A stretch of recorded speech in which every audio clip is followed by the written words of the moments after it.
Rate কোথায় বলো? কম rate করলে হবে, রেট তো থাকতে হবে। রেট কো সবগুলো তো জি স্যার ওইটা করা যাবে স্যার। এখানে বসে না, 2000 টাকা হলে ফাইন করব।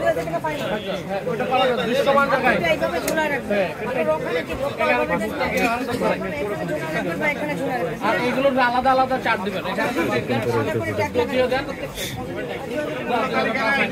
এটা পবিত্র মাস, এই মাসে যাতে কোনোভাবেই আমাদের যারা ভোক্তারা আছে, যারা খেটে খাওয়া ভোক্তা, সাধারণ ভোক্তা, তারা যাতে কোনোভাবেই হয়রানির শিকার না হয়, সেটা হচ্ছে আমাদের এই আমরা সেই জন্যই কিন্তু আজকে আমরা এই অভিযানে নেমেছি।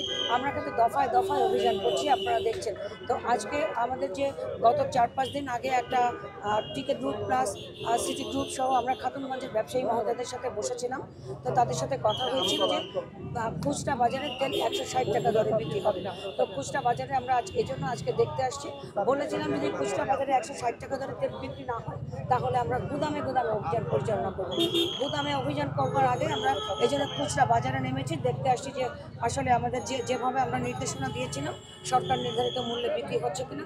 তো আমরা এসে দেখলাম যে অসঙ্গতি পাইনি, বেশিরভাগ জায়গাতেই 160 থেকে 65 টাকা দরে তেল বিক্রি হচ্ছে। আমরা মাংসের বাজার দেখলাম, শসা বিক্রি কত টাকায় হচ্ছে, লেবু বিক্রি হচ্ছে কত টাকায়, তারপরে সেমাই সহ খেজুর বিভিন্ন প্রকার যে ভোগ্য পণ্য যেগুলো সেগুলি বিক্রি হচ্ছে কত টাকা করে। এবং আমরা ক্রেতাদের সঙ্গে কথা বলেছি, যারা কাস্টমার তাদের সঙ্গে কথা বলেছি, তারা বলেছে যে বাজারে কোনো অসঙ্গতি নেই, আকাশ ছোঁয়া কোনো দাম নেই বিগত যে কোনো সময়ের তুলনায়। তো এবছর বাজারের দাম অত্যন্ত সহনীয় পর্যায়ে আছে, ভোক্তা আত্মসন্তুষ্টিতে আছে। তবে যদি আমাদের কাছে আরও রোজার তো আরও অনেক দিন আছে, আমাদের কাছে যদি কোনো অভিযোগ আসে যে বাজারে আবার কোনো কৃত্রিম সংকট তৈরি হয়েছে, আমরা জেলা প্রশাসন অত্যন্ত জোরালোভাবে মাঠে থাকবো। আপনারা দেখছেন যে জেলা প্রশাসন সহ আমাদের বিএসটিআই সহ আপনাদের সহযোগিতায় আমরা মাঠে আছি। আমরা অভিযান করব, আপনারা চেষ্টা করব সবাই মিলে যাতে আমাদের এই চট্টগ্রামে কোনো প্রকার কোনো দ্রব্যমূল্যের সংকট না হয়, ক্রয় ক্ষমতা যাতে ভোক্তার আয়ত্তের বাইরে যেতে না পারে সেই চেষ্টা আমরা করব। তবে আমরা এই যে অভিযান করছি, এটা আজকে আমরা কাপড়ের বাজারে অভিযান করেছি, তাদেরকে বলেছি এটা মূলত আমাদের একটা অ্যাওয়ারনেস প্রোগ্রাম, অ্যাওয়ারনেস অভিযান।